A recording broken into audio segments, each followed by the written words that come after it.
Google search, Google Images. I typed in images.google.com. It brought me to this website. Now, I could bookmark this if I wanted to. This would be an excellent site to bookmark for myself or for my students. I'm going to search for Eiffel Tower. I would like to show my students some examples of the Eiffel Tower as we take on this project of building the Eiffel Tower. I'm going to click on Eiffel Tower. It takes me to the images. I can also click back to all and look at maps and websites about the Eiffel Tower, but I'm really interested just in images right now. So I'm going to switch over to images.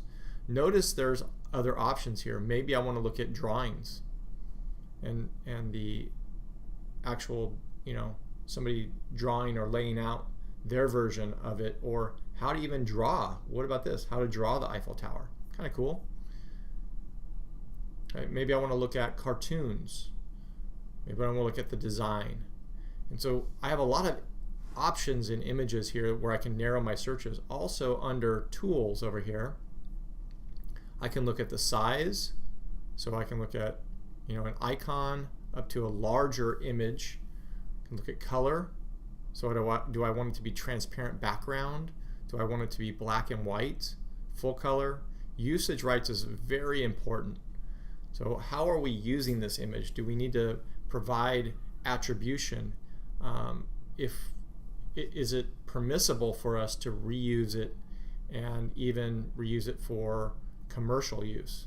So these are the ways we can filter out and think about, again, and this is really important with students, having them understand when they find something on the internet, whether they can use it or not. Are they keeping in mind fair use? Time is important too. How, when was the last time that these things were uploaded? Maybe this is from years ago. We want a custom range and we want to pull something in from a long time ago, or we want something that was done just in the past week. A more recent photo of that location to really get a sense of what it looks like. And then you can search for more tools. Also under settings, you can go into advanced search if you would like. Different languages, so on and so forth, but these are all the different ways you can search using images and any type of search. There's ways to narrow your search. So that is how to search in Google Images and use the advanced settings or tools for searching in Google Images.